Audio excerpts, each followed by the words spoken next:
Hello friends, this is స్వర్ణ. ఈరోజు మనము చింతచిగురు mutton ఎలా తయారు చేయాలో తెలుసుకుందాం. ఇప్పుడు సమ్మర్ అయిపోయింది కదా, చింతచిగురు ఎక్కడిది అనుకుంటున్నారేమో. ఇది సమ్మర్లో చింతచిగురు మంచిగా దొరుకుతున్నప్పుడు పచ్చిది తీసుకొని, ఇది చింతచిగురే, పచ్చిది తీసుకొని ఫ్యాన్ గాలికి ఇంట్లోనే నీడలో ఆరబెట్టి ఒక 2 days ఆరాక పౌడర్ని మిక్సీ చేసుకున్నాను. లేదంటే మనము పచ్చి చింతచిగురిని ఇలా 2 చేతులతో నలుపుతామన్నమాట. నలిపితే కూడా అది కూడా ఇదే కలరు వస్తుంది. అయితే గుర్తుంచుకోవాలి ఏంటంటే, మనం 100 grams వేయాల్సిన ప్లేస్లో ఇది 30 grams వేస్తే సరిపోతుంది. ఆరాక ఎండింది వెయిట్ తక్కువ ఉంటుంది కదా, అది. So let us start. చింతచిగురు మటన్ చేయటం కోసం కావాల్సింది ఇలా లేత మటన్ ఒక 1/2 kg తీసుకున్నాను. వాష్ చేసి పెట్టుకున్నాను.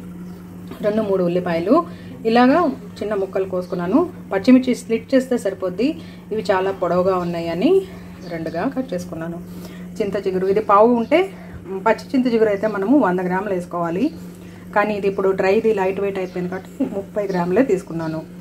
అయితే ఇది ఫ్రెష్ చింతచిగురు కాదు కాబట్టి పులుపు ఎలా ఉంటుందో తెలియదు కాబట్టి చిన్న ఇంత గింజంతా చింతపండు తీసుకున్నాను. పసుపు, సాల్ట్ 2 స్పూన్లు కారం తీసుకున్నాను. ఇందులో మీరు నోట్ చేసుకోవాల్సిన విషయం ఏంటంటే, మేము చింతచిగురు మటన్కి మసాలాలు కానీ అల్లం వెల్లుల్లి ఏమీ యూజ్ చేయము. కర్రీ కోసం ఆయిల్ మనం ఓన్లీ ఈ ఐటమ్స్ తోటే చింతచిగురు మటన్ చేసుకుంటాం. ఇప్పుడు పొయ్యి మీద ప్యాన్ పెట్టుకొని ఆయిల్ వేగింది, దాంట్లో ఉల్లిపాయలు వేసేసాను. ఈ ఉల్లిపాయలు కొంచెం లైట్ బ్రౌన్ రానివ్వండి. లైట్ బ్రౌన్గా అయ్యాక మనము మటన్ వేసుకుంటాం.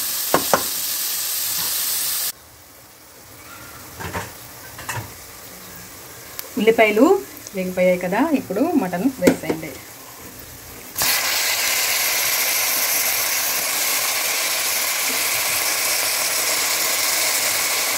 ఇందులో అల్లం వెల్లుల్లి వేయట్లేదు, మళ్ళీ ఒకసారి చెప్తున్నాను.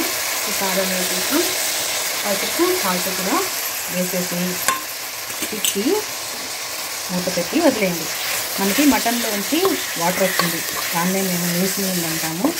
అది ఎగిరిపోయే వరకు మటన్ని ఇలాగా ఉడకనివ్వాలి. ఇప్పుడు మూత పెట్టామంటే ఆ వాటర్ వస్తాయన్నమాట. ఆ వాటర్ అంతా వెళ్ళిపోయాక మనము మటన్కి సరిపడా నీళ్ళు పోస్తాము. సో మటన్లో మనం పోయలేదు, మటన్లోంచి వచ్చిన వాటరే ఇలా ఎగిరిపోయింది. మనము మటన్ ఉడకడానికి సరిపడా వాటర్ పోసుకొని మూత పెట్టాలి. ఇది నేను ప్యాన్లోనే వేస్తున్నాను, కానీ ప్రెషర్ కుక్ చేయను, అంటే వెయిట్ పెట్టాను అనమాట. ఈ వాటర్ అంతా మనకి మటన్ ఒక 90% ఉడికిపోయేదాకా ఉడికించి అప్పుడు మనము చింతచిగురు వేసుకుంటాం.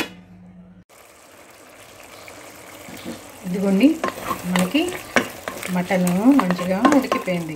అంటే ఇంకొక 10% అలా ఉడకాలి అన్నప్పుడు ఇలా నొక్కి చూడండి, ముక్క నొక్కుంటుంది. ఇక అంటే ఇది మనది ఫ్రెష్ చింతచిగురు కాదు కాబట్టి కొద్దిగా చింతపండు అలా వేసేయండి. అది కావాలంటే మనం తర్వాత తీసేద్దాం. ఇంకొక 5 minutes ఉడకనిచ్చి చింతచిగురు వేసుకుందాం. మన మటన్ అయితే ఇలా ఉడికిపోయిందండి. కొంచెమే వాటర్ ఉన్నాయి, గమనించండి.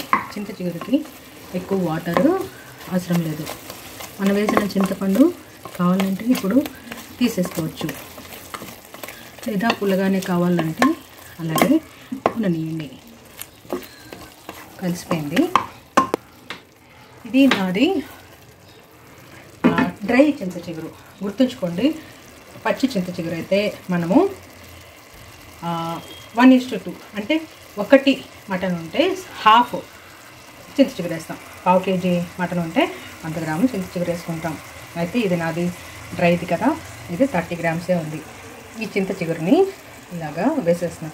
దీన్ని ఇప్పుడే కలపకూడదు, ఇలాగే మూత పెట్టి వదిలేయాలి. 5 నిమిషాలు మగ్గనిచ్చి ఇలాగే వదిలేయాలి. 5 నిమిషాలు సిమ్లో మగ్గనిచ్చి అప్పుడు కలిగి పెట్టి కొత్తిమీర వేసుకొని దించుతాం. మన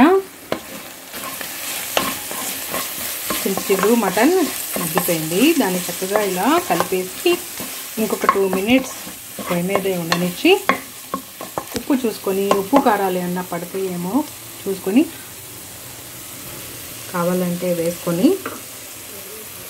ఇలా కొత్తిమీరతో గార్నిష్ చేసి చక్కగా బౌల్లోకి తీసి సర్వ్ చేయండి. టేస్టీ టేస్టీ పుల్లటి చింత చిగురు మటన్ రెడీ. మీరు కూడా చేసి మీకు ఎలా కుదిరిందో నాకు కామెంట్స్లో మీ ఫీడ్బ్యాక్ ఇవ్వండి. సో ఇదండి మన టేస్టీ చింత చిగురు మటన్. వేడి అన్నంలో తిన్నారంటే అదరహ. ఈ వీడియో మీకు నచ్చితే లైక్ చేయండి, షేర్ చేయండి. ఫస్ట్ టైం చూస్తుంటే కనుక సబ్స్క్రైబ్ చేసుకోండి. బాయ్, మళ్ళీ కలుద్దాం.